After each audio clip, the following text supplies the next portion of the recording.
అండి నమస్తే, అందరు బాగున్నారా? కథాకమనీయం ఛానల్కి స్వాగతం. నేను మీ శైలజ. మన ఛానల్లో మల్లాది కృష్ణమూర్తి గారు రచించిన మందాకిని నవల చదువుకుంటున్నాం కదా. 4వ భాగంలో ఏం జరిగిందో చూద్దాం. రాత్రి ఇళ్లలో ఒక అతను బయటకు వెళ్ళి ఎవరెవరికి ఏం కావాలో తీసుకువచ్చాడు. డ్రింక్స్ వచ్చాక మందాకినికి ఇంకా ఆశ్చర్యం కలిగింది. వసు కూడా గ్లాస్ తీసుకుని తండ్రి దగ్గరకు వెళ్ళడం. నీకేం కావాలి అడిగాడు అతను. లం కాదు రమ్ అను ఇస్తాను. భానుమూర్తి ఫ్రెండ్ ఒక అతను చెప్పాడు నవ్వుతూ. లం కాదు రమ్.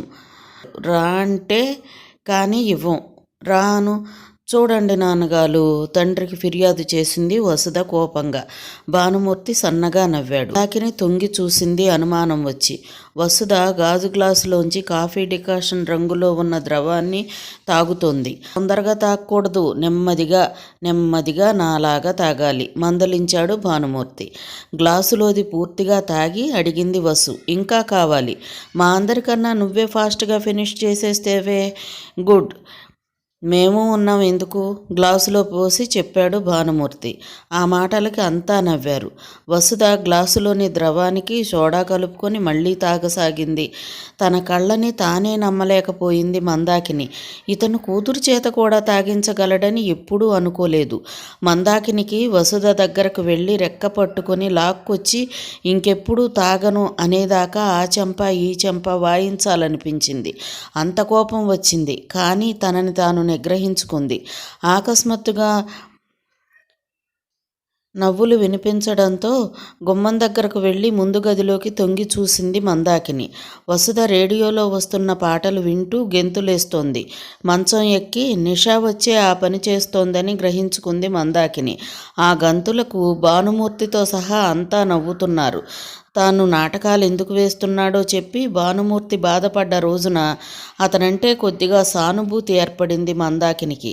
కానీ ఆ దృశ్యం చూడగానే మందాకినికి అది మాయమవ్వడమే కాక పిచ్చి ఆవేశం వచ్చింది. వసుధ నేను సిల్క్ స్మితని అని అరుస్తుండటంతో ఇంకా ఆగలేక సుడిగాలిలా ముందు గదిలోకి వెళ్ళి మంచం మీద ఎగురుతున్న వసుధ చెయ్యి పట్టుకొని లాగి అరిచింది. ఆపవే పాపిష్టిదానా, నేను సిల్క్ స్మితని చెప్పింది వసుధ మళ్ళీ ఎగురుతూ. సిల్క్ స్మితవా చింతపెక్కవా? మందాకిని కోపాన్ని ఆపుకోలేక వసుధ చెంప మీద ఒక్కటి ఇచ్చింది. వెంటనే ఆ గదిలో నవ్వులు ఆగిపోయాయి.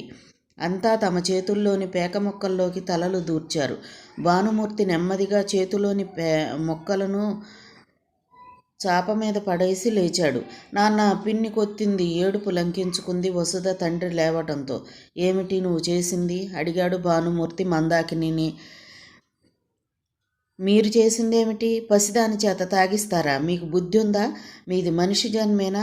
మందాకిని కళ్ళ ముందు బిగించిన పిడికిలి వేళ్లలోంచి జారిపోతున్న ఇసుక కనపడుతున్నా నిగ్రహించుకోలేకపోయింది. భానుమూర్తి కొట్టిన దెబ్బకి ఆమె చెంప చెళ్ళుమంది. ఇంకోసారి, మళ్ళీ ఓసారి. టేక్ కేర్, అది నా కూతురు. నాకు తెలుసు ఆ పసిదాని బాగోగులు. అండర్స్టాండ్? నెమ్మదిగా చెప్పిన తుపాకీ బుల్లెట్లలా దూసుకు వచ్చాయి ఆ మాటలు. అతని మిత్రులు తెల్లబోతూ చూశారు ఇద్దరి వంక. కొందరు మొక్కల్లోంచి తలలు ఎత్తకుండా ఆ చోద్యానికి ముసిముసిగా నవ్వుకున్నారు. వసుధ కూడా ఏడుపు ఆపి భయంగా ఆ ఇద్దరి వంక చూస్తోంది. మందాకిని భానుమూర్తి కళ్ళల్లోకి చూసింది. అతని కళ్ళల్లోంచి నిప్పులు కురుస్తున్నాయి. దాన్ని వసంత కొడితేనే ఊరుకోలేదు. నువ్వెంత, నీ బ్రతుకెంత? ఇష్టం ఉంటే పడి ఉండు, లేదా గెట్ అవుట్. ఒక్కటే మార్గం. మందాకిని కళ్ళల్లోంచి బొటబట నీళ్లు కారాయి. అతను కొట్టినందుకు కాదు, అన్ని మాటలు అన్నందుకు కాదు, అతని స్నేహితుల ముందు కొట్టినందుకు కాదు, వాళ్ల ముందు ఆ మాట అన్నందుకు కూడా కాదు, తనని చూసి వాళ్ళు ఎగతాళిగా నవ్వుకుంటున్నందుకు, వాళ్ల ముందు తనకున్న విలువ దిగజారినందుకు, గెట్అవుట్ అన్నా బయటకు వెళ్ళలేని ఆ దౌష్ట్యాన్ని భరించవలసినందుకు, తన దౌర్భాగ్యాన్ని వాళ్ళు గుర్తించినందుకు. పళ్ళ బిగువున ఏడుపు ఆపుకుని మిగిలిన కాస్త ఆత్మగౌరవాన్ని కాపాడుకుంది మందాకిని. గిరుక్కున వెనక్కి తిరిగి తన గదిలోకి, అదే వంటగదిలోకి వెళ్ళిపోయింది. చిచ్చి, బయటికి పోతాం పదండి గురు, చెప్పాడు భానుమూర్తి మొక్కలు కలిపేసి. బయటకు వెళ్ళిపోయారంతా. మందాకిని చేతుల్లో మొహం కప్పుకొని వెక్కి వెక్కి రోదిస్తుంటే వినిపించింది తండ్రి కంఠం బాధగా. ఊర్కో తల్లి ఊర్కో. ఏ రోజున నీకు మందాకిని అని పేరు పెట్టామో కానీ ఆ గంగమ్మ తల్లి నివాసం నీ కళ్ళల్లోనే. ఉలిక్కిపడి తలెత్తి చూసింది మందాకిని. ఎదురుగా చేతిలో సంచితో కళ్ళ నిండా నీళ్లతో నిలబడి ఉన్నాడు ఉమామహేశ్వరరావు దీనంగా. నీ తప్పేం లేదు తల్లి, అంతా చూశాను. నాన్నగారు మందాకిని తండ్రి దగ్గరకు వెళ్ళి ఆయన మీదికి వాలిపోయింది. నీ జీవితంలో ఎంత బేలవవుతావని నేనెప్పుడూ అనుకోలేదు. నీ తప్పేమీ లేదమ్మా. మందాకిని తనని తాను నిబ్బరించుకుని తండ్రి నుంచి దూరంగా జరిగింది. నువ్వు నీ చెల్లాయికి చేసిన మహోపకారం గురించి ఇప్పుడే తెలిసిందమ్మా. వాసంతి కోసం నీవు చేసిన త్యాగం గురించి ఇందాకే తెలిసిందమ్మా.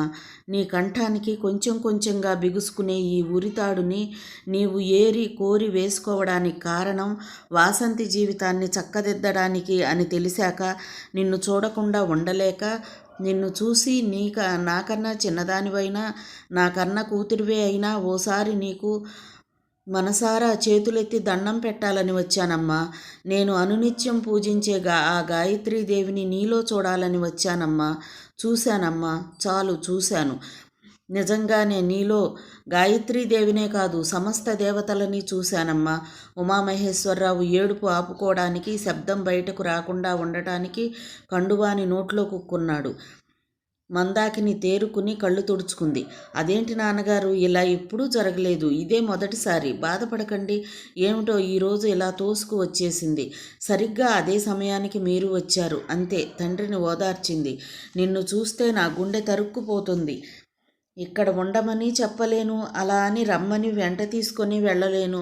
ఏ జన్మలో చేసిన పాప ఫలమో ఇలా అనుభవిస్తున్నాం. కూర్చోండి నాన్నగారు, నాకేం కాలేదు, సుఖంగానే ఉన్నాను. ఏదో ఈరోజే ఇలా అయిపోయింది. నన్ను నమ్మండి, నేను చెప్పేది నిజం. మందాకిని పూర్తిగా తేరుకుంది.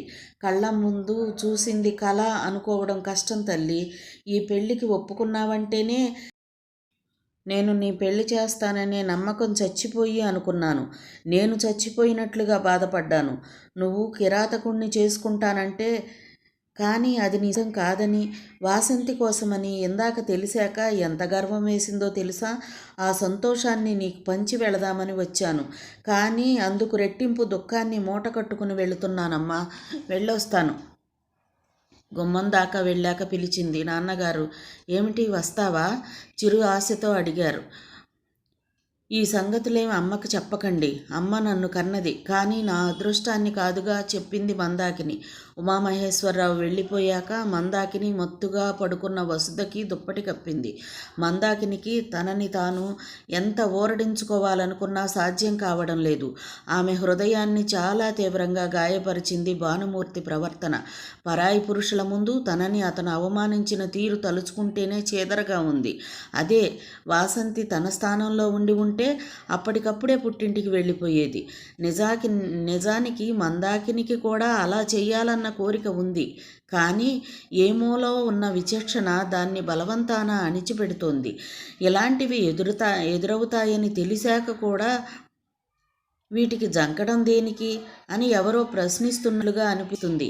మనసు బాగాలేనప్పుడు మందాకినికి తనకు నచ్చిన పుస్తకాలను చదువుకోవడం అలవాటు. పుట్టింటి నుంచి తెచ్చిన సూట్ కేసు తెరచి తన చిన్న గ్రంథాలయంలోని పుస్తకాలను బయటకు తీసి చూసింది.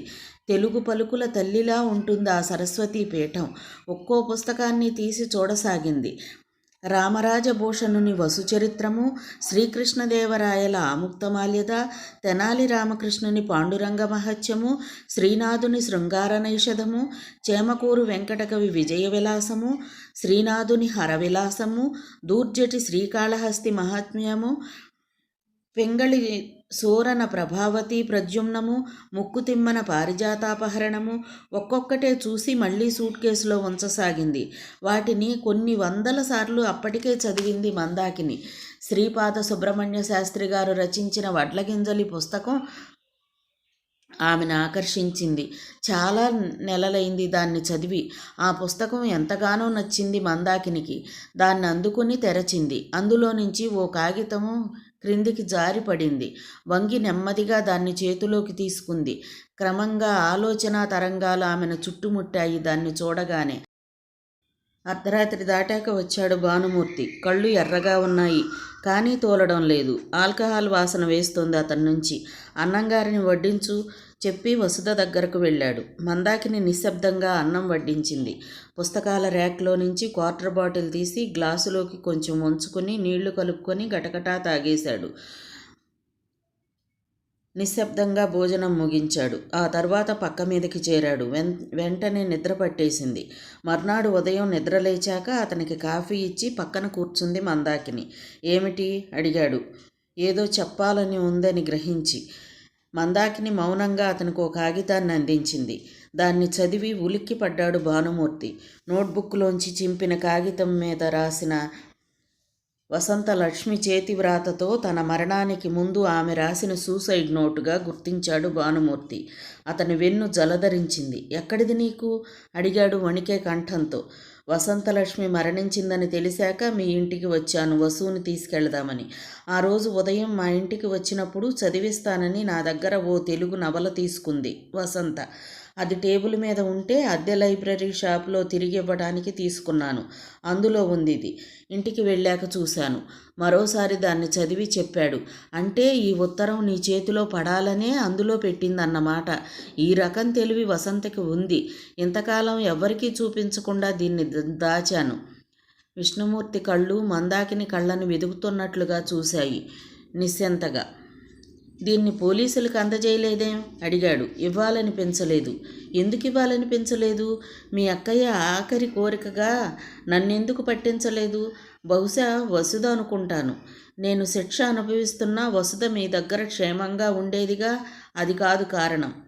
నాకే తెలీదు. కారణం ఏదైనా నీవు నాకెంత మహోపకారం చేశావో తెలుసా అడిగాడు భానుమూర్తి కృతజ్ఞతగా చూస్తూ. ఇది పోలీసుల చేతిలో పడి ఉంటే నేను జైలు శిక్ష అనుభవిస్తూ ఉండేవాడిని. మందాకిని మౌనంగా ఉండిపోయింది. భానుమూర్తి ఆ ఉత్తరాన్ని చింపుతూ చెప్పాడు. థ్యాంక్ గాడ్, నీలో మానవత్వం ఉంది. అదే వాసంతి చేతిలో పడి ఉంటేనా? ఆ కాగితం మొక్కలని ఉండగా చుట్టి వీధిలో గిరాటేసి మందాకిని దగ్గరగా తీసుకున్నాడు. కృతజ్ఞత అడిగింది. అవును, ఈ ఉత్తరం పోలీసులకు ఇవ్వకుండా నాకు నువ్వు చేసిన సహాయం నేను మర్చిపోలేనంత గొప్పది. నీకు తెలియదు, మీ అక్కయ్యని హాస్పిటల్కి నన్ను పోలీస్ స్టేషన్కి తీసుకెళ్ళాక అక్కడ జరిగింది ఎవ్వరికీ తెలియదు. వసంతని నేనే కాల్చి చంపానని స్టేట్మెంట్ రాసిమ్మన్నారు. అది అబద్ధం అంటే అక్కడ నన్ను చితక్కొట్టారు. ఆడదాన్ని కాల్చి చంపుతావట్రా అంటూ కొట్టరాని చోట్ల కూడా కొట్టారు. ఆ దెబ్బలు భరించే శక్తి లేక నాకు స్పృహ తప్పితే మొహం మీద నీళ్లు చల్లి మళ్ళీ స్పృహ తెప్పించి హింసించారు. నన్ను మనిషిలా చూడలేదు, ఓ జంతువులా.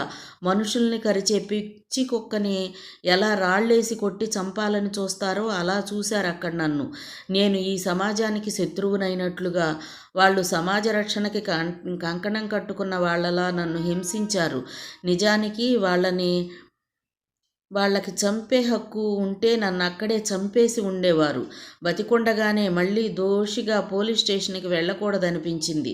అవకాశం ఉంటే ఆ స్టేషన్లోనే ఆత్మహత్య చేసుకోవాలని కూడా అనిపించింది. చెప్తుంటే భానుమూర్తి కళ్ళల్లో సన్నటి కన్నీటి తెర. రెండోసారి మందాకిని అతనిలో విచారం చూడటం ఎంతో సానుభూతి కలిగింది. క్రితం రోజు మనసుని గాయపరిచిన వ్యక్తి మీద తనకి ఎంత జాలేంటి అని కూడా అనిపించింది. చిన్నగా నిట్టూర్చి చెప్పాడు భానుమూర్తి. నేను చెడ్డవాణ్ణి కాదు. మీ అక్కయ్యని నేను చంపలేదు. మీరంతా అనుకున్నట్లుగా నేను హంతకుణ్ణి కాదు. నా డబ్బుతో తాగుతాను, నా డబ్బుతో పేకాడతాను. ఏం చేసినా నే సంపాదించుకున్న డబ్బేగా. ఎవరి సొమ్ముతోనూ నేను అన్యాయంగా తాగడం లేదే, ఎవరిని తిట్టలేదే. అంతా నన్నెందుకు దుర్మార్గుళ్లా చూస్తారు? ఆ మాటలు చెప్తుంటే భానుమూర్తి కంఠం నిండా బరువైన విషాదం. మందాకిని మనసు ఆర్ద్రమైంది. జవాబు చెప్పలేదు. It's all in the game చెప్పాడు తనకే జవాబు తెలిసినట్లుగా చిన్నగా నిట్టూర్చి. ఇద్దరూ కాసేపు మౌనంగా ఉండిపోయారు. గట్టిగా తల విదిల్చి I am grateful to you Mandakini చెప్పాడు. నిజంగా ఆ కృతజ్ఞతే ఉంటే మీరు నాకు సహాయం చేస్తారా అడిగింది మందాకిని. నీకు సహాయమా? ఏం సహాయం కావాలి? రోజు సాయంత్రం ఆఫీస్ అయ్యాక ఓ అరగంట ఇంటికొచ్చి నాతో చదరంగం ఆడాలి మీరు. ఇంకెవ్వరితోనూ ఆడకూడదు ఓ సంవత్సరం పాటు. చదరంగం ఆడటమా? అదేం సహాయం? అడిగాడు తెల్లబోతూ. ఏ పట్టుచీరో గొలుసో అడుగుతావనుకున్నాను. నేనడిగింది వాటన్నింటికన్నా ఎక్కువే. రోజుకో అరగంట ఈ విధంగా నా కోసం స్పెండ్ చేయలేరా? ఎంత విచిత్రమైన కోరిక! డ్రింక్స్ మానేయమనో పేకాట మానేయమనో అడుగుతావనుకున్నాను. అతనికి ఇంకా విస్మయంగానే ఉంది మందాకిని కోరిక. నేను మీకు చేసిన అతి గొప్ప సహాయానికి ప్రతిఫలంగా అడిగేది ఇంత చిన్నదైనప్పుడు ఒప్పుకోరా? అలాగే. అయితే ఇవాళ ఆఫీస్ అవగానే ఇంటికి వస్తారా? కానీ నాకు చదరంగం ఆట రాదుగా. నేను నేర్పిస్తాను. మన దగ్గర కాయిన్స్ బోర్డు లేవు. నే తెచ్చాను మా ఇంటి నుంచి. సరే, మీకు చేత అయితే, మీరు టైం స్పేర్ చేయగలిగితే మాట ఇవ్వండి. ఓసారి సరే, తర్వాత మాట తప్పితే బాగుండదు. ముందే ఆలోచించుకోండి. ఇందులో బలవంతం ఏమీ లేదు. అలాగే అలాగే అన్నాక ఆలోచించకుండానే చెప్పాడు. మందాకిని ఆ రోజు సాయంత్రం వసుధకి స్నానం చేయించి మంచి బట్టలు వేసింది. తను నీట్గా ముస్తాబయింది. 5:30 నుంచి ఎదురు చూడసాగింది. 6:30 అయినా రాలేదు. 7 దాటాక ఆమె మనసు బాధగా మూలిగింది. 7:15కి వచ్చాడు భానుమూర్తి. మీరు రారేమో అనుకున్నాను చెప్పింది. గుర్తుంది, మా ఆఫీసు డ్రమటిక్ అసోసియేషన్ ఎన్నికలు ఇవ్వాలే. ఆ గొడవలో పడి ఆలస్యం. మా డైరెక్ట్ చేస్తున్నాడు. నాకు వేషం ఇస్తానన్నాడు. అతని తరపున క్యాన్వాస్ చేయాల్సి వచ్చింది. మొదలు పెడదామా? పనుంది, మళ్ళీ వెళ్ళాలి. చేతి గడియారం వంక చూసుకుని చెప్పాడు. మందాకిని ఖాళీ కిరోసిన్ టిన్ తెచ్చి ముందు గదిలో వేసి దానిమీద చదరంగం ఆటను పరిచింది. ఎదురెదురుగా 2 కుర్చీలు వేసి కూర్చున్నాక అడిగింది. మీకు అసలు రాదా ఈ ఆట? ఎంత మాత్రం రాదు. అయితే ముందు ఎలా ఆడాలో నేర్పుతాను. ఆ తర్వాత మొదలు పెడదాం. గుర్తుందిగా, నాతో తప్ప మరెవ్వరితోనూ ఓ సంవత్సరం పాటు ఈ ఆట ఆడకూడదు. ఏమిటో నీ పిచ్చి. అలాగే, నవ్వాడు గలగల. తనలో తాను చెప్పుకుంటున్నట్లుగా రోజుకు అరగంట చదరంగం ఆడాలట. సిల్లి బయటకు చెప్పాడు. ఒక్క సంగతి, ఇది అంత తేలికైన ఆట కాదు. మీ పేకాటలాగా అదృష్టాన్ని బట్టి ముక్కలు పడి గెలవటం లాంటిది కూడా కాదు. బుర్రను ఉపయోగించి ఆడాలి. తేలికగా నేర్చుకోగలను అనుకుంటున్నాను. చెప్పు. ఈ ముందు వరుసలో ఉన్నవి సిపాయిలు. ఇవి వాటి వెనుక ఉన్న ముఖ్యమైన బలగాన్ని రక్షిస్తాయి. శత్రువులు దెబ్బలు తింటాయి, అటాక్ చేస్తాయి. ఇంత చిన్నవైనా ఇవి బలమైన శక్తులని రక్షిస్తాయి. భానుమూర్తి తల ఊపాడు అర్థమవుతున్నట్లు. అతనికి ఇంకా విచిత్రంగానే ఉంది మందాకిని కోరిన ఈ చిన్న కోరిక. చదరంగంలోని ప్రతి పావును ఎలా కదపాలో, నియమాలు ఎలా ఉన్నాయో, ఎలా వాటిని ఆడాలో చెప్తోంది. ఉదాహరణకి ఈ విధంగా అంటూ కదిపి చూపించింది. ఓకే అన్నాడు భానుమూర్తి. గుడ్. వెనక గడిలో ఇటు చివర అటు చివర ఉన్న 2 పావులు ఏనుగులు. ఇంగ్లీష్లో వీటిని రూక్ అంటారు. ఇవి అడ్డంగా కానీ నిలువుగా కానీ ప్రయాణం చేస్తాయి. ఎంత దూరమైనా. ఇలా రూకుని కదిపి చూపించింది. శత్రువుల శకటాన్ని, అంటే బిషప్ని చంపి శత్రువుల కోటని ఛేదించడం దీని ప్రధాన విధి. కానీ తన విధిని ఇది అరుదుగా నిర్వర్తిస్తుందనే చెప్పాలి. ఇది బిషప్. ఇటొకటి అటొకటి ఉన్నాయి కదా. ఒకటి తెల్లగడిలో మరొకటి నల్లగడిలో ఉన్నాయి చూడండి. అవును. మందాకిని చదరంగంలో వివిధ పావుల పేర్లు, వాటి కదలికలకు సంబంధించిన నియమాలు, ఏ ఏ పావులను ఏ ఏ ఎత్తులకు సాధారణంగా ఉపయోగిస్తారో, క్యాజలింగ్, చెక్, సిపాయి, చివరిదాకా చేరుకోగలిగితే ఆ పావు క్వీన్గా మారగలగడం మొదలైనవన్నీ ఓ 20 నిమిషాల సేపు వివరించింది. ఎంతో శ్రద్ధగా విన్నాడు భానుమూర్తి. మధ్యలో ప్రశ్నలు వేసి తన అనుమానాలను నివృత్తి చేసుకున్నాడు. చెక్ అంటే ఏమిటో మళ్ళీ చెప్పు అడిగాడు. నా తర్వాత ఆటలో నీ రాజును చంపుతాను కాబట్టి జాగ్రత్తగా ఉండు సుమా. ఎదుటి ఆటగాడిని హెచ్చరించటం. ఎదుటి ఆటగాడి మరో కదలిక ద్వారా తన రాజు మరణిస్తాడని తెలిసాక ఆటగాడు ఇంకే ఎత్తు వేయకుండా తన రాజును విధిగా రక్షించుకుని తీరాలి. ఉదాహరణకి పావులని అలా ఏర్పాటు చేసి చూపించింది మందాకిని. ఆట ఓడిపోవడం అంటే రాజును ఎటువైపు కదిపినా కూడా శత్రువు పావు తన రాజును చంపగలిగే స్థితిలో ఉండటం. రాజు పారిపోయే అవకాశం లేని పరిస్థితిని ఏర్పడినప్పుడు ఆట ఓడిపోయినట్లు. అలా ఇది ఓ ఉదాహరణ చూపించి చెప్పింది. మొదటి ఆట భానుమూర్తి ఆ ఆటలో సహజంగానే మందాకిని గెలిచింది. ఆ తరువాతి ఆటలో కూడా గంట దాకా టైం చూసుకోకుండా భానుమూర్తి ఉత్సాహంగా ఆడుతూనే ఉన్నాడు. ఆడే కొద్దీ అతనికి ఆ ఆట మీద ఆసక్తి పెరగడంతో పాటు పావుల కదలికలు క్షుణ్ణంగా అలవడ్డాయి. రేపు ఆడదాం, నే కోరిన అరగంట దాటింది చెప్పింది Mandakini. It's an interesting game అన్నాడు భానుమూర్తి లేస్తూ. కాఫీ తాగి వెళుదురుగాని ఉండండి. మందాకిని కాఫీ గ్లాసులతో వచ్చింది. అది తాగేదాకా భానుమూర్తి ఆట గురించి, తను ఆటలలో చేసిన తప్పులను గురించి మాట్లాడుతూ ఉండిపోయాడు. అతనికి హిమాలయ పర్వతాలు ఎక్కినంత సంతోషంగా ఉంది. భానుమూర్తి వెళ్ళాక ఆనందంగా వసుధను ఎత్తుకొని గాల్లో తిప్పింది. పలకవేలనే చిలక పలకవేలనే అంటూ కూనిరాగం తీసింది. లోకం అంతా ఎంతో ఆహ్లాదంగా ఆనందంగా కనపడింది మందాకినికి. మనసును బట్టే కదా ఆనందమైన దుఃఖమైన అనుకుంది. ఆ ఇంట్లో అడుగు పెట్టాక చిన్న విజయం సాధించగలిగింది. తాను ఇంతకాలానికి రోజు ఉదయం నిద్రలేచి ఆఫీసుకు వెళ్ళాక రాత్రి నిద్రపోవడానికే వస్తాడు భానుమూర్తి. ఇంటిని సత్రంలాగానో లేదా బస చేసే హోటల్లాగానో ఉపయోగిస్తున్నాడు ఇంతదాకా. ఇవాల్టికి ఆ రొటీన్ని తను బ్రేక్ చేయగలిగింది.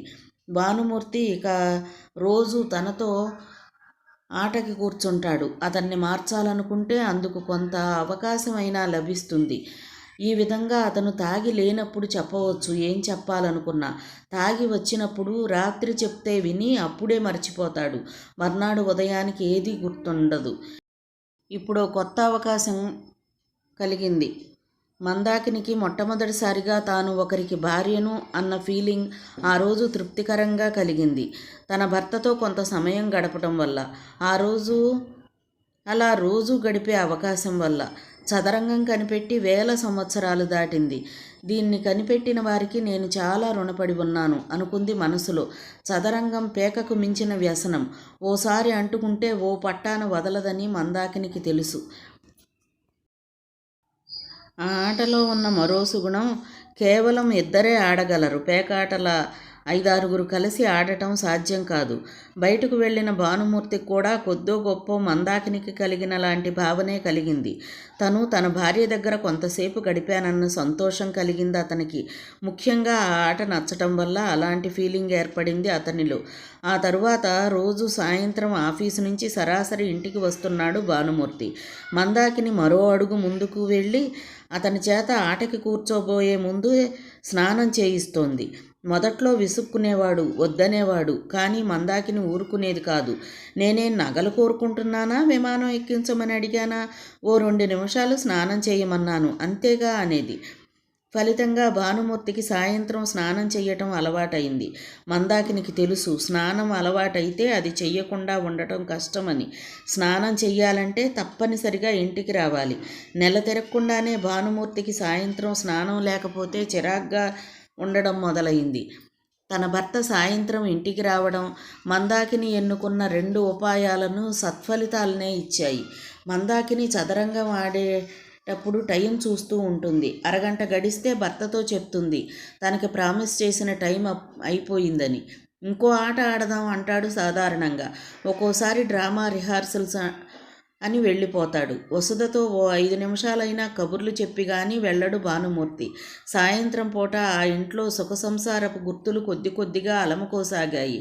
క్రమంగా పేకాటలోలాగా చదరంగం ఆటలో నుండే ఆకర్షణ శక్తి భానుమూర్తికి లోనయ్యాడు.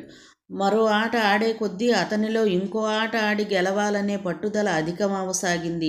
మొదటి వారం 10 రోజులు అతనికి పావుల కదలికలను అలవరుచుకోవడం, ఎదుటిపక్షం ఎత్తులు అర్థం చేసుకోగలగటం, వాటిని ముందే ఎలా పసికట్టాలో తెలుసుకోవటం, శత్రురాజును బంధించే వ్యూహాలు ఆలోచించటం మొదలైనవి అర్థమయ్యాయి.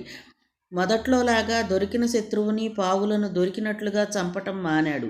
తెలివితేటలు ఉపయోగించే ఆ ఆట అతనికి ఎక్సైటింగ్గా ఉంది. 15 రోజులు తిరిగేసరికి ఇదివరకలా మందాకిని ప్రతి ఆటలో గెలవలేకపోతోంది. భానుమూర్తి కూడా గెలవటం ఆరంభమైంది. ఒక్కో ఆట ఆడే సమయం అధికం అవసాగింది.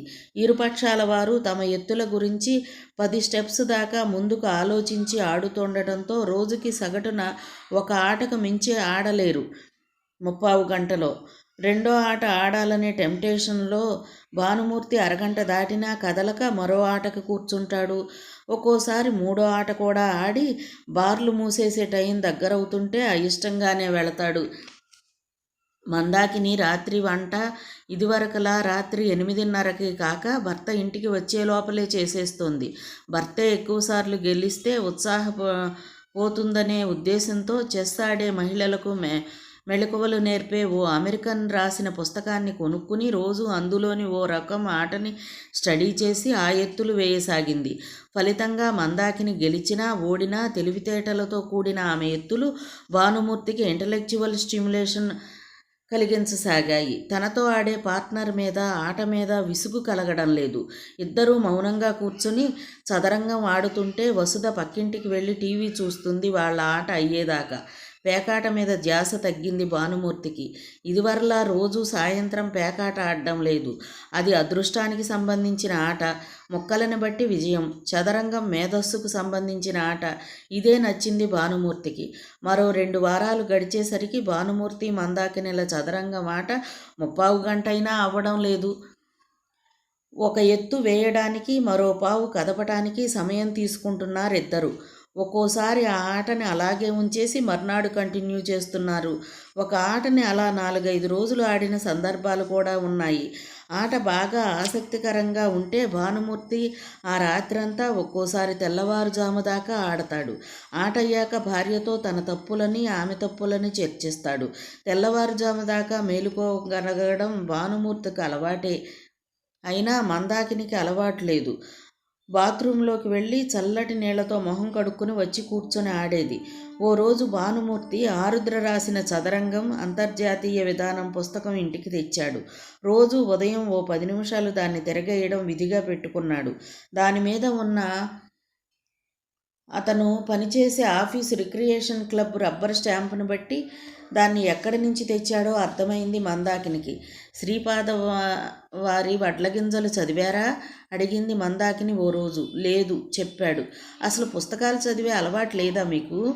కాలేజీ రోజుల్లో చదివేవాణ్ణి. ఇప్పుడు తీరికెక్కడుంది? నా దగ్గరుంది, చదవండి. ఏముందో ఆ పుస్తకంలో? చదివి మీరే చెప్పండి. చదరంగంతో పాటు ఇంకేముందో? ఓ ఆదివారం ఉదయం ఆ పుస్తకం ముందు కూర్చున్నాడు భానుమూర్తి. మళ్ళీ అది పూర్తయ్యేదాకా లేవలేదు. అద్భుతం చెప్పాడు పూర్తి చేసి. చదరంగం అంటే రోజు రోజుకి మనిషికి పిచ్చి. అధ్యయనం ద్వారా ఎంత పెరుగుతుందో చక్కగా రాశాడు. మన తెలుగంటే ఇలా ఉంటుంది అనిపించేలా ఉన్నాయి అతని పదాలు. ఒక్కటంటే ఒక్క ఇంగ్లీషు పదం కూడా వాడలేదు ఎక్కడ. ఒక అంగాస్త్రపు గుడ్డ కట్టుకుని మరో అంగాస్త్రపు గుడ్డ కప్పుకుని తణుకు నుంచి వచ్చిన మేటి చదరంగపు ఆటగాడు తంగిరాల శంకరప్ప లాంటి హీరో తెలుగులో ఎన్ని నవలలు వస్తున్నా మనకి కనపడడు చెప్పింది మందాకిని. నీకు అంత బాగా గుర్తుందా ఇది? అతనికి ఆశ్చర్యం కలిగింది ఆమె జ్ఞాపక శక్తికి. అవును, ఎన్నిసార్లు చదివావేమిటి? కొన్ని 100 సార్లు. మనసు బాగా లేనప్పుడు దీన్ని చదివితే కొంతలో కొంత ఊరట కలుగుతుంది. ఇంకేమైనా ఇలాంటి మంచి పుస్తకాలు ఉన్నాయా? మీరు మల్లాది రామకృష్ణ శాస్త్రి గారు కథలు చదివి తీరాల్సిందే. ముందు కొద్దిగా కొరుకుడు పడకపోయినా తెనాలి రామకృష్ణుని పాండురంగ మహత్యం చదివి చూడండి. అందులో నిగమ శర్మోపాఖ్యానం చదువుతుంటే మన పక్కింటి వాళ్ళ గురించి చదువుతున్నట్లు అనిపిస్తుంది. నిగమ శర్మకు మీకు చాలా పోలి కూడా ఉన్నాయి. అయితే చదవాల్సిందే. ఉంటే ఇవ్వు నవ్వాడు. ఓ ఆదివారం ఉదయం వాసంతి యోగేంద్ర వచ్చారు. బావగారితో చదరంగం ఆడుతున్న అక్కయ్యను చూసి అడిగింది వాసంతి నవ్వుతూ. నీకు ఈ పిచ్చి ఇంకా పోలేదా? బావగారిని కూడా ఇందులోకి దించావా? నీకొచ్చా? అడిగాడు భానుమూర్తి. ఓ, నేను మందాకిని ఆడుతూ ఉండేవాళ్ళం. నాతో ఆడతారా? చాలా కాలం అయింది ఆడి. వాసంతి ఉత్సాహంగా అడిగింది. ఇప్పుడు తీరిక లేదు, మరోసారి చెప్పాడు. ఓ 10 నిమిషాలే. నిజానికి మీ అక్కయ్య అనుమతిస్తే నాకేమీ అభ్యంతరం లేదు, ఫ్రాంక్గా చెప్పాడు. వాసంతితో ఆడడానికి మందాకిని అనుమతి ఇవ్వాలా? ఆశ్చర్యంగా అడిగాడు యోగేంద్ర. అవును, కావాలంటే అడగండి. మందాకిని అనుమతించలేదు. భానుమూర్తితో పాటు వాళ్ళు కూడా అక్కడే భోంచేశారు. భానుమూర్తి బయటకు వెళ్ళాక అడిగింది వాసంతి మందాకిని ఆశ్చర్యంగా. ఇంతకీ బావగారికి చదరంగం పిచ్చి అప్పటినుంచి? నెల నుంచి. రోజు ఇంటికొచ్చి నాతో 2 ఆటలు ఆడి కానీ వెళ్ళరు, గర్వంగా చెప్పింది మందాకిని. కొద్దిగా మారినట్లున్నారే, చిన్నగా ఏలవేసి సంతోషంగా చెప్పింది మందాకిని.